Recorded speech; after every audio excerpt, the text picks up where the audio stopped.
დაცული ტერიტორიების სააგენტომ გამოაცხადა კონკურსი საქართველოს ეროვნული პარკების სახასიათო გმირის შესაქმნელად. თუ როგორი უნდა იყოს ეს გმირი, რა კრიტერიუმებს უნდა აკმაყოფილებდეს და ზოგადად ვის აქვს შესაძლებლობა მიიღოს მონაწილეობა, უფრო მეტს, რა თქმა უნდა, ჩვენი სტუდიის სტუმარი ქალბატონი ნატა სულთანიშვილი, დაცული ტერიტორიების სააგენტოს დაგეგმვისა და განვითარების სამსახურის უფროსი მოგუყვება. დილამშვიდობის, მადლობას მოგახსენებთ მოგზაურობისთვის. დილამშვიდობის, მადლობა მოწვევისთვის და ამ თემით დაინტერესებისთვის. ძალიან საინტერესო და სახალისო და ამავდროულად ძალიან საპასუხისმგებლო თემა გვაქვს განსახილველი. ვისაუბროთ ამ კონკურსის შესახებ, თუ რას მოიცავს იგი თავის თავში და რა მიზანს ემსახურება. კი ბატონო, სიამოვნებით, კონკურსის თემა გახლავთ საქართველოს ეროვნული პარკებისთვის სახასიათო გმირის შექმნა, პერსონაჟის შექმნა, რომელიც თავისთავად გულისხმობს იმას, რომ დაკავშირებული უნდა იყოს თემატურად საქართველოს ეროვნულ პარკებთან, დაცულ ტერიტორიებთან და შესაბამისად ეს გმირი, დადებითი გმირი უნდა ასახავდეს საქართველოს ჩვენი ქვეყნის დონეზე, ასე ვთქვათ, ბიომრავალფეროვნების შესახებ, გარემოს დაცვის შესახებ რაღაც გარკვეულ ინფორმაციებს უნდა ავრცელებდეს, მესეჯებს უნდა ავრცელებდეს და იმისათვის რომ საზოგადოების მეტი ინტერესი გამოიწვიოს, თავისი ქცევით უნდა გამოირჩეოდეს იმგვარად, რომ დადებითი პერსონაჟი იყოს და თან სამაგალითო იყოს და ჩართოს საზოგადოების სხვადასხვა ფენა, როგორ უნდა დავიცვათ გარემო ერთად. როგორ უნდა ჩართოს საზოგადოება, მან ძალიან საინტერესოა და ვის შეუძლია მიიღოს მონაწილეობა ამ კონკურსში. კი ბატონო, კონკურსი არის ღია. მონაწილეობა შეუძლია ნებისმიერ მსურველს, ვისაც შეუძლია წარმოიდგინოს თუ რა სახასიათო გმირი შეიძლება იყოს გარემოს დაცვის სფეროში დაცულ ტერიტორიებთან დაკავშირებით და შესაბამისად შეუძლია ასე ვთქვათ კარგად ხატვა, ესკიზების შექმნა და ასე შემდეგ. სკოლის მოსწავლესაც შეუძლია ჩაერთოს. მოსწავლეებსაც დიახ, შეუძლიათ რომ ჩაერთონ 18 წლამდე და 18 წლის ზემოთ. 18 წლის ზემოთ გულისხმობთ რომ მას უკვე პროფესიული გამოცდილებაც აქვს, ცოდნაც მიღებული გარკვეულწილად და შესაბამისად ცოტა სხვა დოკუმენტების წარმოდგენა საჭირო ევალება, ხოლო 18 წლამდე სკოლის მოსწავლეებისათვის შედარებით უფრო გამარტივებული წესი იქნება და ერთადერთი რაც იქნება მშობლის მხრიდან თანხმობის წერილი, რომ თანხმა მისაშუმა მიიღოს მონაწილეობა ამ მნიშვნელოვან კონკურსში. უფრო რომ წარმოდგენა შეგვიქმნას, რას ნიშნავს ეროვნული პარკისთვის სახასიათო გმირი? აი, რას გულისხმობ დაახლოებით რომ წარმოგვიდგენინოთ, უფრო მეტად რომ განმარტოთ. კი ბატონო, სიამოვნებით. შეიძლება უკვე ტელევიზორთან დაიწყოს გმირი. ვინმე დაიწყოს შეიძლება მონიშნა სიამოვნებით. დაცულ ტერიტორიების ზოგადად ემსახურება, რა თქმა უნდა, გარემოს დაცვას. გარემოს დაცვის სფეროში დაცულ ტერიტორიების არსებობა ზოგადად ეს არის ერთ-ერთი უნიკალური მექანიზმი იმისა, თუ როგორ უნდა შევინარჩუნოთ ჩვენი ბუნებრივი ფასეულობა და ბუნებრივთან ერთად კულტურული ცხადია. ჩვენი ადათ-წესები, ყოფა-ცხოვრება, ისტორია, კულტურა, ყველაფერი აქ ერთად რეგიონში, ასე ვთქვათ, არსებულ ბიომრავალფეროვნებაში არის თავმოყრილი. და შესაბამისად, ყველა დაცული ტერიტორია იქნება გარკვეული მიზნისთვის, რომელიღაც გარკვეული სახეობა უნდა გადავარჩინოთ, გარკვეული ასე ვთქვათ, ლანდშაფტი არის დამახასიათებელი ბუნებრივი ჰაბიტატი, ანუ სადაც არსებობს ეს ბუნებრივი ასე ვთქვათ, სახეობები, სადაც არის გავრცელებული და შესაბამისად მასთან დაახლოვებული უნდა იყოს ეს პერსონაჟიც. აი მაგალითად ბორჯომხარაგაულის ეროვნული პარკისთვის დამახასიათებელი არის მაგალითად ვამბობ, ახლა შეიძლება მაყურებელმა და ვინც კონკურსში უნდა მონაწილეობა მიიღოს სხვა პერსონაჟთან გაცხადია, რა თქმა უნდა, ფოცხვერი მაგალითად. ვაშლოვანის ეროვნულ პარკში იცით რომ ლეოპარდი იქნა აღმოჩენილი. რამდენიმე დაცულ ტერიტორიაზე ყავს ირემი მაგალითად, რომელიც არაჩვეულებრივი, ასე ვთქვათ, წითელი ნუსხის სახეობა ამავდროულად, ჯიხვი გავრცელებული და ასე შემდეგ. სხვადასხვა ცხოველი. ეს კრიტერიუმები, რის მიხედვითაც უნდა მიიღოს მონაწილეობა და შემდგომ შეფასდეს უკვე კონკურსანტი, იმიტომ რომ შეიძლება ვთქვათ, ავირჩიო ირემი, მაგრამ იმ კონკრეტული პირობებისთვის, ვთქვათ, რისთვისაც არის გამიზნული ეს გმირი, ვერ მოხერხდეს მისი, ვთქვათ, ან პლასტიკური თვალსაზრისით, ან რაღაც ანუ ვიზუალური თვალსაზრისით მორგება იმ გარემოზე. აი, რა კრიტერიუმები არის? კი ბატონო, აბსოლუტურად სწორად. შეიძლება იყოს წარმოდგენილი რომელიღაც სახეობა, მაგრამ არ იყოს სახასიათო, ასე ვთქვათ, გმირად წარმოჩენილი. აუცილებლად უნდა იყოს დადებითი პირველ რიგში. დადებითი ემოციას უნდა აღზრდდეს, იყოს დამაკავშირებელი გარემოსა და ადამიანს შორის, რომ რაღაცნაირად ჰარმონია შეივიგრძნოთ, ასე ვთქვათ, გარემოსა და ადამიანს შორის და უნდა აღზრდდეს ემოციას, უნდა იყოს საინტერესო, უნდა იყოს, აი, მაგალითად დაცულ ტერიტორიებზე რამდენიმე ძირითადი მიმართულებები არის. მაგალითად რეინჯერი ასრულებს დაცვის ფუნქციას, პატრულირების დროს აღმოაჩენს სამართალდარღვევას ან ზოგადად იცავს, შეიძლება არ აღმოაჩენოს, მაგრამ იცავს ტერიტორიას და დაკვირვების თვალსაზრისით ეს შეიძლება პერსონაჟიც აისახოს. შეიძლება ასევე ვიზიტორთა მომსახურების კუთხით ავიღოთ მაგალითად, რომელიც უზრუნველყოფს ვიზიტორების ინფორმირებულობას, მათი გადაადგილების ხელშეწყობას და ცხადია, ასე ვთქვათ, ვიზიტორებისათვის ძალიან მნიშვნელოვანი არის უსაფრთხოებაც ამავდროულად. არის ასევე ინტერპრეტაციის სპეციალისტები, რომლებიც უზრუნველყოფენ მენტორის ფუნქცია აქვთ ლექტორის, მასწავლებლის, რომლებიც უზრუნველყოფენ ამა თუ იმ ინფორმაციის სწორად მიწოდებას და რაღაცნაირად ეს სახასიათო პერსონაჟი შეიძლება გამოვიყენოთ.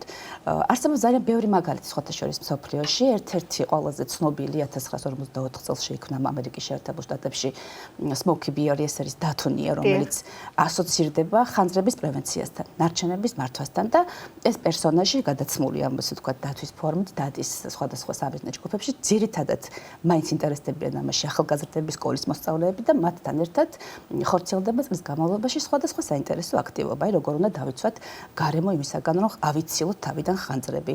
არის ასევე ბუ უნიკალური, რომელიც ასე ვთქვათ, ისეთ მესიჯებს უშვებს, ასე ვთქვათ, საზოგადოებაში, რომ საზოგადოება ჩართოს იმაში, როგორ უნდა დავიცვათ ნარჩენებისგან გარემო, დრო არ შეიძლება ნარჩენების დაყრა, როგორ უნდა მოვახდინოთ მისი სეპარაცია, დახარისხება, გადამამუშავება და ასე შემდეგ.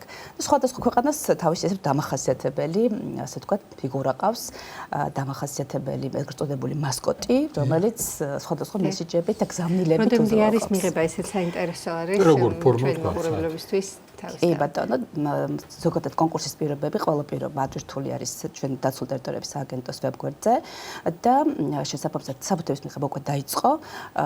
გასტანს 15 ივნისამდე 20 მაისიდან დაიწყო. შემდგომ უკვე შესაბამისი კომისია იმუშავებს ეს თქვა შეფასებაზე და გადარჩევაზე ნამუშევრების და ასე ვთქვათ გეგმის მიხედვით 31 ივლისს რომელიც არის რენჯერთა საერთაშორისო დღე ამ დღეს გამოვლინდება გამარჯვებული. როდის შეიძლება შედეგები ვიხილოთ უკვე დაცულ ტერიტორიებზე ეს გმირები რომელიც შეიქმნება სახელმწიფო გმირებით როდის შეიძლება გიმასპინძლოთ მათ?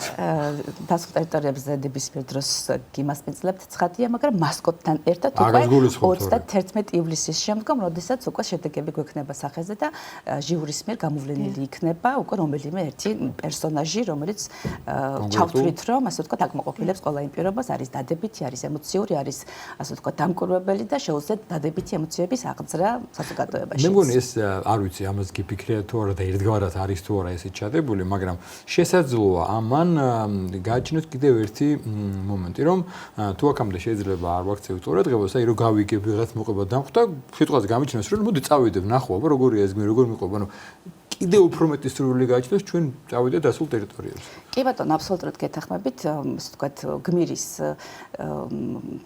ძირითადი დანიშნულება სწორედ ეს არის, რომ კი ბატონო, რომ დაგვაინტერესოს პირველ რიგში, მომინდეს მეც რომ ისნაირად მოვიქცე დადებითად და რადგან დადებითი არის, რაღაცნაირად მიმბაძველობითი, ასე ვთქვათ, მხარეც აქვს ცხადია და განსაკუთრებული, ასე ვთქვათ, გამოყენება ხერხს აქვს გარემოსდაცვითი განათლების მიმართულებით, ვიზიტორთა მომსახურების კუთხით, რომ უფრო მეტად გავაზიაროთ ვიზიტორთა ინფორმირებულობა და რა თქმა უნდა დაცულ ტერიტორიების ეროვნული პარკების იმიჯს. ვინაიდან ყველას შეუძლია მიიღოს მონაწილეობა როგორც სკოლის მოსწავლე სტუდენტს, ასევე ზრდასრულს, ვინც უკვე ვთქვათ გარკვეული პროფესიით და მიმართულებით უკვე მუშაობს, ხო?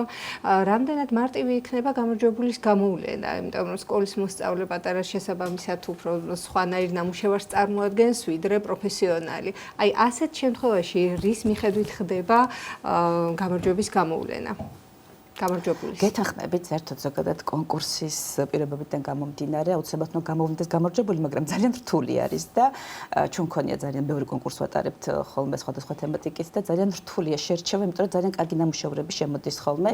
რა თქმა უნდა, ეს დამოკიდებული იქნება თვითონ ნამუშევრების, ასე ვთქვათ, მოწოდებულ ფორმატზე და ის კრიტერიუმები, რაც უნდა იყოს აუცილებლად დაცულ ტერიტორიების თემატიკით, გარემოსდაცვის მიმართულებით და სახასიათო გმირი, რომელიც აუცილებლად უნდა ასახავდეს ამ თუ იმ ეროვნული პარკის, ასე ვთქვათ, მაცხოვრებლებს ბინადართ და არ უნდა იყოს ამოვარდნილი კონტექსტიდან ამავდროულად ამაზეც რომ გავუმოხილოთ ყურადღება კარგი იქნება, იმიტომ რომ მაგალითად ჩვენთან არ არის გავრცელებული აქლემი, მაგალითად არ არის ჩვენთან გავრცელებული სპილო და ეს არ იქნება ჩვენთვის დამახასიათებელი, მაგრამ აფრიკის ეროვნული ქვეყნებისათვის, აფრიკის ეროვნული პარკებისათვის ცხადია ერთ-ერთი, ასე ვთქვათ, მნიშვნელოვანი და სავიზიტო ბარათი არის სპილო, ხო? ჩვენთვის უფრო, ასე ვთქვათ, საქართველოში გავრცელებული ბიომრავალფეროვნება ამჟამადელი მდგომარეობით ჩვენ საქართველოში გვაქვს 100 დაცული ტერიტორია, ყველა არის უნიკალური, იმიტომ რომ ყველა რეგიონი განსაკუთრებული გვაქვს საქართველოში და შესაბამისად დაახლოებით 930,000 ჰექტარი არის მთლიანად ჩვენ დაცულ ტერიტორიების ფართობი, რაც ჩვენი ქვეყნის 13.9%-ს იკავებს და ყველა ეროვნული პარკი და ყველა დაცული ტერიტორია რაღაც განსაკუთრებულ მიზანს ემსახურება, როგორც აღნიშნე, იქ არის განსაკუთრებული სახეობა გავრცელებული. ამის შესახებ ინფორმაცია ატვირთული არის დოკუმენტაციასთან ერთად შეუძლია დაინტერესებულმა პირმა იქ გადახედოს ინფორმაციას, თუმცა საიტზეც და ზოგადად ინტერნეტ სივრცეში დაცულ ტერიტორიების შესახებ ბევრი ინფორმაცია იძიება, რა დაეხმარება, იმედი მაქვს ჩამოყალიბდეს ასე ვთქვათ იდეის კონცეფციის. რაც შეეხება ჯილდოს, ესეც საინტერესო იქნება ალბათ მაყურებელს. არის ახალისებაც? ახალისებაც არის და არის ასე ვთქვათ სოლიდური ჯილდო 20,000 ლარი. ოხ, მშვენიერი. გამარჯვებულს გადაეცემა 20,000 ლარი და ვფიქრობ, რომ ეს არის ნორმალური თანხა იმისათვის, რომ რაღაცნაირად мотиваცია კონდეს, რომ იმუშაოს, დაფიქრდეს და რაღაც საინტერესო იდეები შემოგთავაზოს. წარმატებები თქვენ და წარმატებები მათ ვინ ჩაერთვება ამ ფიქრობ ძალიან კარგ პროექტში და ჩვენ უკვე როგორ თქვი ზაფხულიდან შეიძლება ვიხილოთ ეს სახასიათო გმირები. წარმატებას გისურვებთ და შემდგომ შეიძლება უკვე შედეგებზეც ვისაუბროთ და ვინსაც გამოვლინდა. და ვინსაც გიმასპინძლებს. დიდი მადლობა. ნატალია სულთანიშვილი დაცული ტერიტორიების სააგენტოს აგეგმვის და განვითარების სამსახურის უფროსი ხტუნობდა.